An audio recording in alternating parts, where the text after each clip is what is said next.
the percentage that we 1%. That's right. Well, tiny percentage. Yeah. And he next day he calls me and he wasn't mad or anything, but he said, "Bugatti, you know why you didn't win that fight? You didn't win the Derby? Didn't focus. Didn't focus." Yeah. And he was so fucking right. He was 100% right. And when I finished the season, right, because he gave me some boosters, right, he gave me 50 cocks, and then I don't have any small weights. He come back for 50 more. I went back for 20 more because I didn't have room, and gave me 70 cocks. And I told him, I go, I don't like these roosters, you know. I don't like them. And he said, "We'll just finish them off." So I finished them off, and we fought 5 times, won 3, and lost 2, which is actually pretty good for Mexico. For me, it's horrible, but I did pretty good. And afterwards, the season was over. "What do you need?" I need some good roosters. Right. So he sent me some roosters, and what do you need? I go, he helped me out with the expenses, and he sends me money, and he goes, "I'm gonna send you some dirt. It's plow dirt for the whole farm." Sends me a big old truck, and I sent over 2 more trucks, and I put plow dirt, and I'm so grateful for him because he believes in me. Right. But I can't let him down because I gotta focus. Right. And this shit just fucks me up because, like I said, and that's one of the reasons why I'm not gonna talk shit because, and what's his name? The other coach that was real famous. Paul the Bear Bryant. No, another one. I think it was Michael Jordan's coach. Phil Jackson for the basketball coach for the Chicago Bulls. It was like a basketball coach for one of the top teams. What's the top team ever? Basketball. I don't watch sports. Well, anyway. The only thing I watch is college football. Well, he said you either improve every day or get worse. Right. You don't stay the same. Right. And they said that he hardly ever talked about his wins or losses. Right. He just focused himself on the winning next day. on the next day. Focus on the percentage the next day. That's right. Before speeches or interviews, before he wouldn't talk about winning that day or about losing that day. Right. Or losing yesterday. Right. He would just say, We're ready for the Y'all game. be here at practice at 10 a.m. and the game's at 6 p.m. Right. And he focused on winning. So I found out that this was taking my focus away. Right. And me being cocky and getting people pissed off was and well, all right. Let me stop you right there. I'm not that person, though. Let me stop you right there. Okay. Let's say you had a focused and you had a won the 260. Right. Is that cell phone gonna pay you $260? No. Okay. Well, then and I'm gonna say this. I can't tell you how many times back when it was legal, I'd have a pretty good day and I'd call my wife and I'd say, "Hey, did you take care of so and so? And did you rotate so and so? And did you? And I'm asking, I'm going down my checklist in my brain, and I know she's done it. And then she'd say, I got these 8, and I got them 8, and I got that, and I done moved these 10 up, and I put 8 in the fly pins, and I done got the roosters in the boxes. I said, "Oh, okay, all right. Is everybody okay? Yeah. Did you feed everybody? Yeah. Is Little Bear okay? Yeah. Okay. All right. Good deal. All right." And then she'd say, "Hey." I'd say, "What?" She'd say, "How'd we do today?" And I said, "Well, we won. We won, whatever. Or we won the Derby today." And she's like, "Well, why didn't you start with that?" I mean, it was my way of thinking was, it's behind me. Behind you. I'm driving home. Okay. Like if the wind is already with us, when we get coming home, you call the wife or the worker and tell them, "Go ahead and focus on tomorrow." It doesn't matter anymore. It doesn't matter anymore. That's correct. You know what Victor Tommy, the dad, not the son, the dad said. He goes, I did an interview a bunch of years back with him, right? He said, "It doesn't matter what you did in the past. Right. People want to know what you do right now." Were your grandpa a cocker? No, my grandpa was not. My daddy was. Okay. You're located here in Arkansas. Arkansas, yes, sir. That's because you're from here, right? And you got family ties. Right, family ties. And my granddaddy had a big patch here at one time, and it's kind of ended up with what I got. Good area here, right? I mean, well, it's a real. It's a lot of forest here, a lot of swamps, a lot of creeks and ponds and lakes, a lot of hunting here. Is there difference between racing here and, like, let's say South Texas, California, New Mexico, Alabama, Kentucky? Right. In my opinion, the Southeastern Conference up through Kentucky, back down to Arkansas and over to northern Alabama, we have the cold winters, and the old timers claim that kills the diseases, and we have a lot of hills, so we have good drainage, and the old timers claim that the bad gets washed off. Now, whether it does or don't, I don't know, but that's the old legend. Well, the best thoroughbreds come from Kentucky, right? Kentucky's got the limestone ground and the limestone water, and the best thoroughbreds in the world come from Kentucky. Right. And, that's an old tale, but it must be true because yet today it still runs true. It's kind of like the old solid lines, they still run true. Right. You think the best roosters come from Kentucky, or you think there's better roosters here, or you think it doesn't matter if you race in Kentucky or race here? You see a difference in roosters racing in Kentucky and here? Well, I've seen nice roosters raised all across the Southeastern Conference. This whole area, right? Alabama, Kentucky. Yeah, Tennessee, Kentucky, on up to North Carolina, South Carolina, back down to where we are. Okay. And you got a lot of hills and mountains, so it just depends on who's where. But yeah, some of the nicest farms and some of the nicest roosters come out of that area. Okay.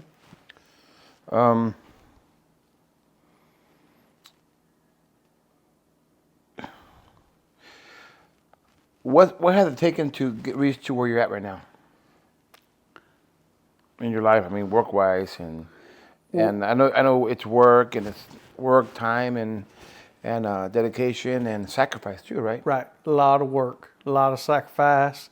I would say just a true grit, 7 days a week, the dedication and determination. I've talked before about how my wife is the key to my success. She's right there beside me. Your wife? And then I've had, yes, my wife. Shout out to your wife? Yes, shout out to Hardhead. Shout out to your girlfriend too? No, leave the girlfriend out of the video. Hey, you leave my girlfriend out, and I'll leave your boyfriend out. Oh, shit. No, but it's chop your boss off. Yeah, that's exactly right. She's pretty rough old girl. We better be good to her. But no, it's just a determination of this is what we're gonna do. This is how we're gonna do it, and whatever time it takes to get there. You can't do it all in one day. So, I don't care who you are or how much money you got or how much money you don't have. So it's a section deal. It's a day-by-day deal. It's a dedication of 7 days a week. So how long have you been raising chickens then? All my life. My daddy had them my whole life. And when I was 11, I started handling. So you got a partner that helps you out with the breeding part? I mean, with the eggs part, right? Yeah, I got a partner, and he's a very, very, very dedicated homebody. He stays home. He's one of the greatest people you'll ever meet. Good dude. And back when it was legal, everybody loved him. And we're complete opposites. He's the quiet, just happy-go-lucky guy. But he's number one in the world, in my opinion, on broodstock, eggs, incubators, babies, knowledge, work, determination. I thought I was number one. No, you suck. But but my partner, and he's really, really, really good with everything he does. He's real consistent. Okay, shout out to him. Shout out to him. He's number one. He knows who he is. Matter of fact, all the old timers know who he is because they still talk about, where's he at and when is he coming out. And I said, well, he's got to stay on top of the eggs and the incubators and the babies. How long have you had this farm for? I mean, that you've been really raising. I moved. I mean, when did you start really raising? Just right here. I mean, in 2011, 2012, that you really started. I mean, right. Not just as a hobby. I mean. Oh no, all my life. Chickens have been here my whole life. I moved off and then moved around. I had rental property and real estate, and hell, I was moving and back and forth and fooling with that for years. And the farm was here the whole time. But when we moved back here is when my daddy got sick, and we built this house here. And when that was in 2011, my daddy had open heart surgery and a stroke and heart attack and all this. I mean, it was a disaster. But mentally, he couldn't understand why they had him down or they had him working on him, because he kept telling my wife, he said, Kathy, honey, go get my truck keys, baby. We got to get the hell out of here. He had that mentality of he had to get out of there. Right. Well, they come to me and my wife, and they're like, look, when he does, he's going to go to the nursing home for like 8 weeks or 12 weeks of rehab or whatever, and they're going to teach him to do some things again. But when y'all get him home, somebody's going to have to live with him. So me and my wife, we sold everything we had except for the rent houses at that time, and we moved back here. Well, we moved into the big brick house over there, and they told us, like, you're going to help him take a shower. And it's going to be a long process. You know, you've got to commit. Mm-hmm. We dropped everything we was doing. I was working like 80 and 90 hours a week at the factory, and my wife took right up with my daddy. No questions asked. No ifs, ands, or buts about it. She dropped everything she had going and took right up with my daddy. And I mean, it was a blessing, really. And we started this house, and we were going to build this house and everything. And we brought in the parts and pieces, and we built it, and she painted the molding, and the guys were working. And the day we put this flooring down, I sat right over there in a chair, and I had like worked 4 months on 12 hours a day, 12-hour night shifts, 4 months in a row without a day off. And I come in, I sit over, and I just went out, and they were putting this flooring down in this house, and my wife was here with them. My wife is the key to what we have. Well, anyway. And she didn't have to do that. She didn't have to take care of your dad. No, she didn't. I got a funny story I'll tell here in just a minute. And that's how she's going to take care of you. I hope so. That's why I tell her every day how lucky she is. So, Daddy, he gets up, and he's defeated the stroke. And, I mean, he's back walking. He never give up mentally. And it was gameness. I mean, his roosters wasn't game when I was growing up. They'd hit you with both hands, but they wasn't game. But he was game. And when I got her here from the Philippines, is like a year later, all this happened, okay? So we build this house, we get it completely finished, and we lack like the shower being finished, and we're going to move in, and my daddy took sick and died. Oh, wow. So we had that house over there, big, nice, 4-bedroom brick house sitting over there. It's empty. And then me and my wife moved in this house, and it's brand new. So we had, we just stayed here. Anyway, long story short, my wife, when she took up with my daddy, we was building this house, and me and her got into an argument. And he done pulled himself together, after that stroke and everything. He said, hey, Daddy. I said, what you got, Kenny Wayne? He said, let me tell you something, son. You ain't going to argue with my Filipino. He says, if you keep showing your ass, one of y'all's going to have to leave here, boy, and it ain't going to be her. Or he went to kick you out. I'm like, hey, I own all this. He said, I don't give a damn what you own. If you got to go, you got to go. My Filipino ain't going nowhere. And I had to really learn to shut up and simmer down, even, newlywed and going through everything with that, and building a house, and working night shift, and we had chickens in the yard. Wow. It was a disaster, but we made it through it. And that's when we started raising the ACOs and the... Well, no, then I was with the Kelsos and the yellow-legged hatches. Well, that's what me and my wife was using. Well, we was breeding the Spangles up here that I was known for, me and my wife. We was just going to raise a few and play with them and breed them and have them here at the yard, here and this and that and other. Well, my amigos down south started doing good. That's when Beto and Michael, a few years later, did all the good. Well, we joined in to be with them, and then it all fell apart. But we've already talked about that. But I got a funny story. When my wife was taking care of my daddy, I was at work, and Kathy had never been in a vehicle. She had never driven. So we get her a John Deere lawnmower, old school steering wheel lawnmower. So Daddy had it, and I bring it around, and we're going to put her on it and teach her to drive. And he's out there, and he's all banged up, you know. And I got it running, and I made around. I showed Kathy, here's the clutch and brake, and here's the steering wheel, you know. So I get off of it. She gets on, and it dies. And I'm like, what the hell? So we're looking at it, and I said, well, get off, and I get back on. I start it right back up. Well, she gets on and it dies. She didn't weigh enough to make the safety switch work. Oh, wow. So we run a rope through a cinder block and hung it on the back of the seat. Funny. And taught her to drive with the lawnmower. Well, hell, a couple weeks goes by, and my wife calls me. I'm at work at the factory on day shift. She calls me. She says, hey, Toddy. I said, what you doing? She says, you want me to bring you a plate lunch? Plate lunch? How in the hell are you going to bring me a plate lunch? You and Daddy's at the house. She says, I said, what? She says, Daddy told me to get in his Nissan. We went 3 loops around the backyard, and we done drove to town. Oh, God. Yeah. No license or anything. No license or nothing. She runs a stop sign, runs over some rose bushes. He fires her. He gets behind the wheel. He's all banged up. They're coming home, and he hits a deer. No. So I fired him. No more driving. But yeah, that's how we ended up back here at the farm. And so what happened to the yellow hair?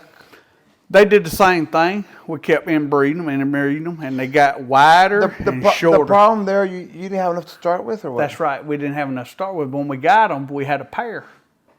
Well, we had to do what we had to do. But when we bred it 3/4 Kelso and 1/4 the Hoskins, man, we were showing out. Like if you had one, let's say you have, I don't know, yellow leg hatchcock, right? Right. And you got 2 sisters. Right. You can start 2 lines and lines. keep them going for a while. Not forever though. But not forever. Because see, here's your deal. When you're breeding. So you would do the cock with a hen, and mark them different. And then breed him, this cock back to them daughters and this stag to this mama. But sooner or later, inconsistencies are going to pop out. You may breed red roosters for 6 years, and a Spangle may pop out. That's the inconsistencies. The inconsistencies. That's why people say, my Kelsons came out white, and they're happy about it. Right. Right. But all that was a throwback to, I'll give you an example. 75 years ago, the Hulseys was the big deal. The pumpkin colored motherfuckers. The pumpkin colored Hulseys. Well, I've got some friends of mine in East Texas that are big time Albany breeders. Well, they breed back and forth, and breed this in, breed that back out, and fool with it for 40 years. Well, all of a sudden, some pumpkins started popping out. Right. Well, it's a throwback to that pumpkin gene of what was put in and then bred back out to keep that going in this direction. It's a never-ending process, but sooner or later, everything plays out. Anything. Or inconsistencies show up. Any line. Anything. And that's my opinion, and I've watched it. That's where you have to add something. That's right. Similar. Or that you gave somebody the same line and that's right. Bring it back. Me and William Osborne, we talk a lot. And there's been times in life William Osborne was on top of the world. He was the main guy, I guess you would say, for Showtime. Well, William, me and him talk about it all the time. With our little roosters that we've bred for the last 30 years, you breed same to same and hope it works. But here's your deal. William Osborne's been on top of the world back and forth a few times. But William goes for athletic ability and reach. But William also says a lot of times you got to go same to same. If he's got one little group that's out of control, blow, he'll try to find something to breed to them to do the same. Because if you breed something that stays on the ground, you're going to get something in the middle and it's not going to work. So a lot of times the old breeders, and William talks about this, we talked about this the other day, if you've got a really good, say, radio family, and some guy 4 states over's got really good radios, the best thing for you to do is contact him and make an agreement, or swap a rooster every 3 years, or buy a pair and try to figure out what works, breed same to same. But you could ruin it. Well, that's why you only start with a pair. So you take a pair of a new guy's, let's say you got radios, for instance. Okay, and my guys are got what I think's the best radios in the world right now. So I call my family up and I say, hey, I need a pair for this guy. And you take 1 pullet of yours and breed to their rooster. Breed 1 stag of yours to their pullet.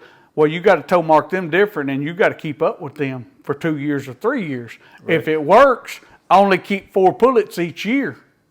So you can go back and say, hey, this stag of theirs worked with my pullet. This did not. Well, you kill that process. People that have had the same line for 40 years, like let's say Peck Brown, how do they do it?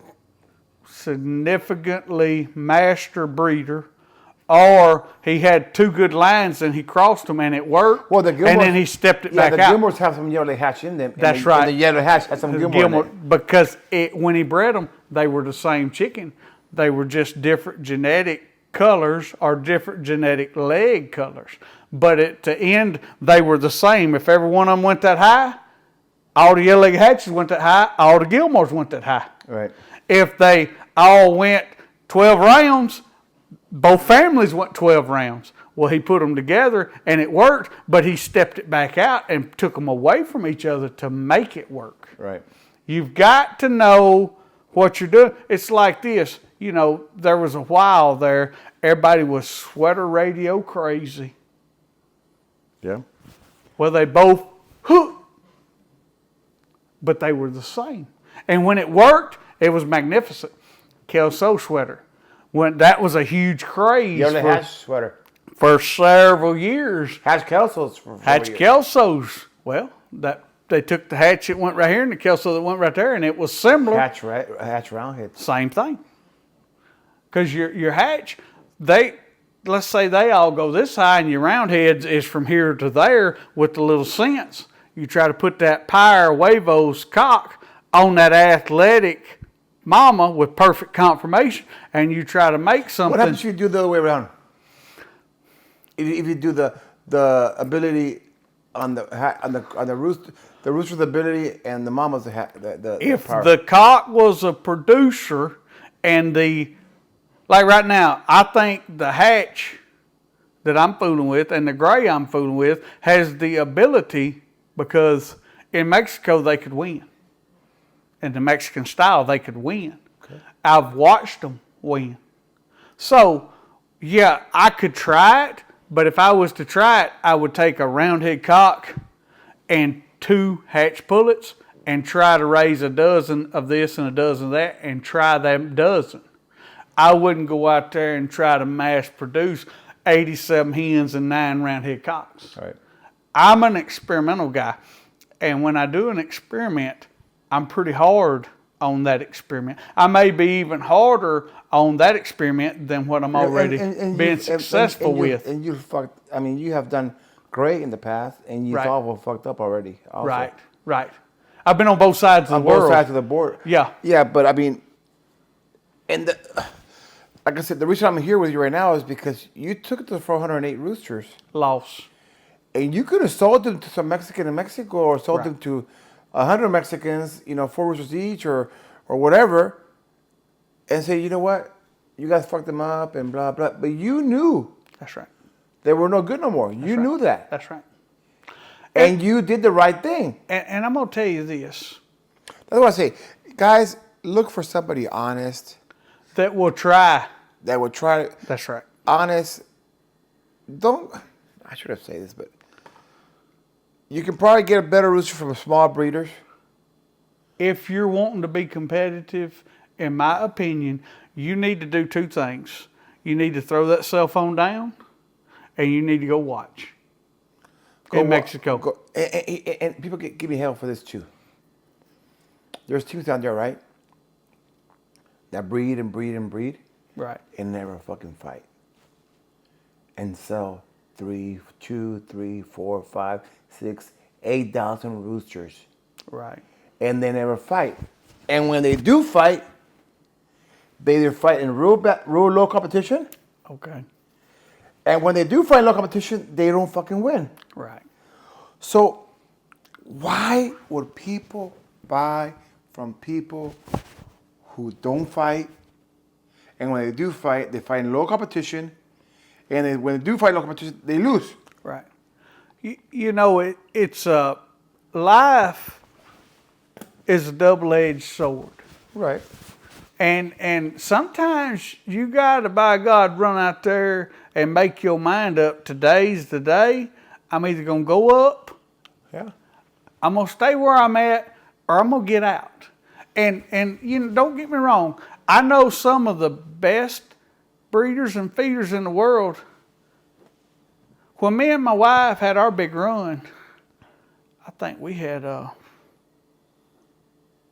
79 brothers. Well, the rooster and some hens we had proven. We put them in a netted pen, but it was like 11 sisters and a cock. But we had done proven the brothers of the 11 sisters. Okay. And we had done brought them back 3/4 Kelso and 1/4 Hoskins.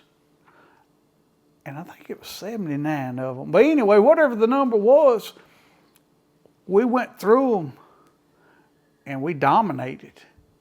And at that time, it was like bring the best 5 every Saturday. So if you're going to put 22 up, and we need to talk to the young feeders and the old feeders alike. In my opinion, and I'm not very smart, if you're going to go put the numbers in the barn and select the winners, don't put 6 up and say we're going for 4. I've told them there's 3 things: genetics, super health, And selection. numbers. And selection. Numbers. Same thing. Selection of the numbers, however you want to Yeah. say it. That's right. But here's my deal. Okay, I've had guys come over here before and they say, Toddy, why have you got 22 roosters up? And I said, well, I need 4. And they're like, oh, we put up 6 one time. We won 4. One time. I said, well, But do it consistently? I said, man, if it's working for you, what do I know? That time I'm a dumb ass from Arkansas. I don't know very much. The time you won the most, what was your percentage? We went 9 trips in the Mexican and won 7. We went 6 trips in the American and won 5. But we did it from like February to May. But what was your percentage winnings? I don't know.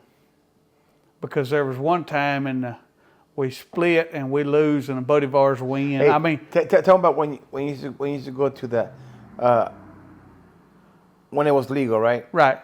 When you showed up. Yeah, and What happened? We had the big Spangles. That was in the middle of that run. And we showed up, and when we bred the Hoskins with the Kelso, some of them had gotten big, like 5'7" or 5'9". And we roll in over there that day, and it was a little private gathering among all of our friends. And I set the Spangle roosters out, and a buddy of mine, he comes running over here. He says, Toddy, what's yours weighing? I said, they're going to be 5'6" to 5'10", I'm guessing. I hadn't weighed them yet, that day. And he says, well, we got big ones. I said, okay. I said, well, man, I maybe somebody else will have some big ones. He says, so we go over there and we weigh them up, and they were like 5'7", 5'9", 5'9", 5'10". And they loaded their roosters and left. And they left. And we only had like 17 participants that day.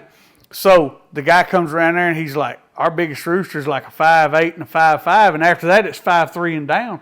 We couldn't get matched that day. But they had 3 shows that we could have matched, but they didn't. We was on a pretty good run, And they left. And they left. I got shit for that. I told them, I got 4 goals this year. Right. Make the team I'm going to work for, which is mostly Magdalena and a little bit of Cascabeles. Right. But I'm mostly going to feed for Magdalena because I got more roots to him. Make it to Cocker of the Year. Me become Theater of the Year. Win 94% of my fights because Bush won 93% of the fights. So Okay. I want to be the best. Yes, sir. Yes, sir. I repeat that. I want to be the best. Right. And for 2 or 3 teams when I show up to the pit to leave, I got hell for that. Oh Right. my God! Right. But you know why I say it though? Because I know you did it. I knew that my buddy Andrew from California did it when he showed up. Right. People leave. Well, I know Bush when he showed up, people will leave. Right. Well, see what it was kind of for me, and I'm not very smart, You're dumb for saying that. but I was confused. Like, I got ugly spangled chickens, a dumb goofy guy from Arkansas, and my wife's gonna hold them. And for me, it was, and they're pretty solid friends of mine, and pretty solid team. And for me, I will never leave. If you come to me and say, hey, I got a 5'10", you got a 5'10", and everybody else has got 4 11s and downs, I say, well, just tell them to either put us first or second or third or fourth or fifth. I'm not backing up from nobody. And I'm not the best, and I'm not perfect, and I'm not nobody. You understand? I want to fight the best. And I I don't. My theory on it is, you know, some people sit around and they say, we want to meet Todd or we don't want to meet Todd. I'm cool with it either way.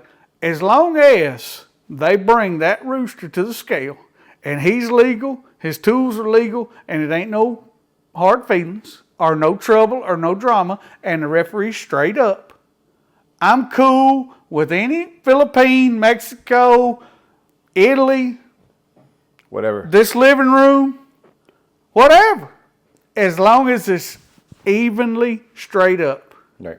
I don't want nothing give to me. I don't want nothing to, well, I ain't going to put up with too much being taken away from me. But that's one of the things that we need to stress to the younger guys, too, is when you go somewhere, go with respect, know the rules, be straight up to the best of your ability. You understand? Yeah, that's, and I'm not going to even get into anymore on the buying and selling fights. No, there's no need in getting into it. Because it's something that happens, and I think this It ain't going to happen with me. it's a lack of respect and honor. But because here's my deal.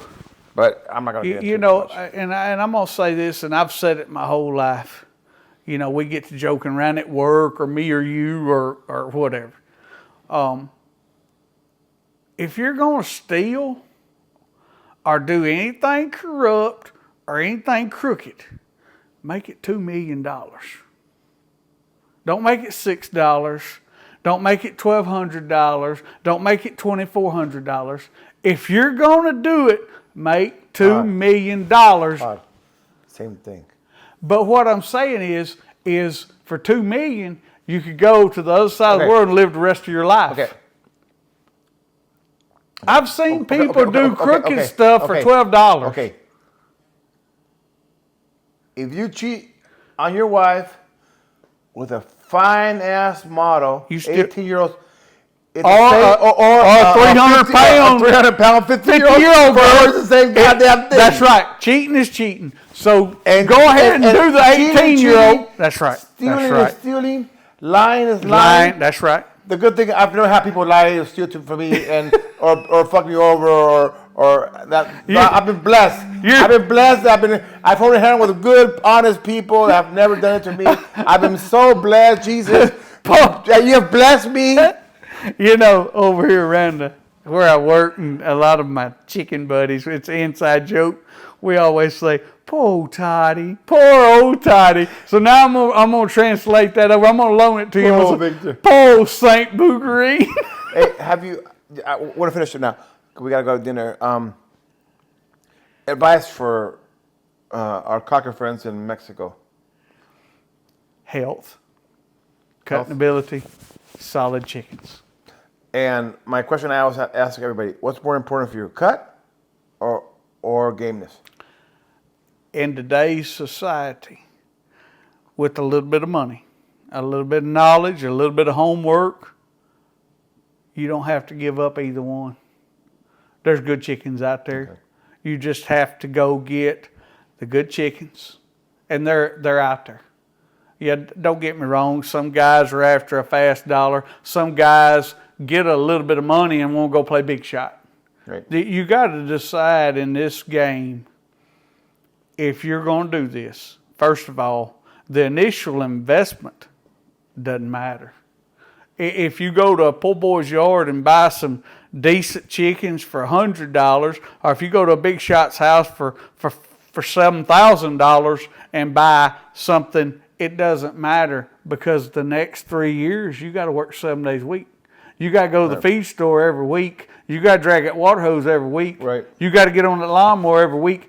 Whatever you're going to do, my advice is, and I'm not perfect by no means, start with solid foundation and then by athletic ability and put them together. And I was the power on top. The power on the daddy. That's right. I've had to learn that lesson the hard way, and we've talked about this several times. Why did you do the other way around, and the reason I keep repeating this is I've learned it the hard way, and I'll give it to somebody else for free. You got to breed a green-legged rooster to white-legged or yellow-legged hens, and whatever name brand you want to throw on anything, or big name or little name, it don't matter.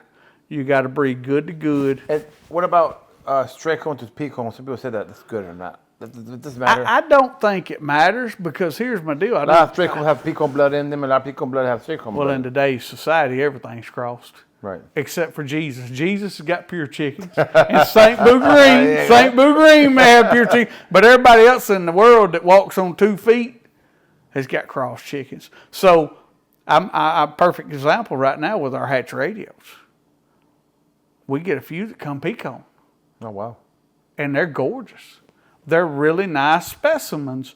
But I don't know, Victor. I've back when it was legal, I've handled for everybody, from old men that have 6 or 8 chickens at home to some of the biggest big shots in the world. And I've been around people and everything. But if you stick with that green-legged daddy and that yellow-legged and white-legged mama, and you do your job, you will have the ability to be competitive. I'll tell you one thing. Everything I'm breeding this year, everything. Right. Everything it's going to have either Gilmore, right, or penny blood. That's right. Everything. Well, it's solid. Everything's going to have either half or because quarter. Everything. There's not going to be one thing that have either a quarter or half of it. Right. Well, here's the deal, though.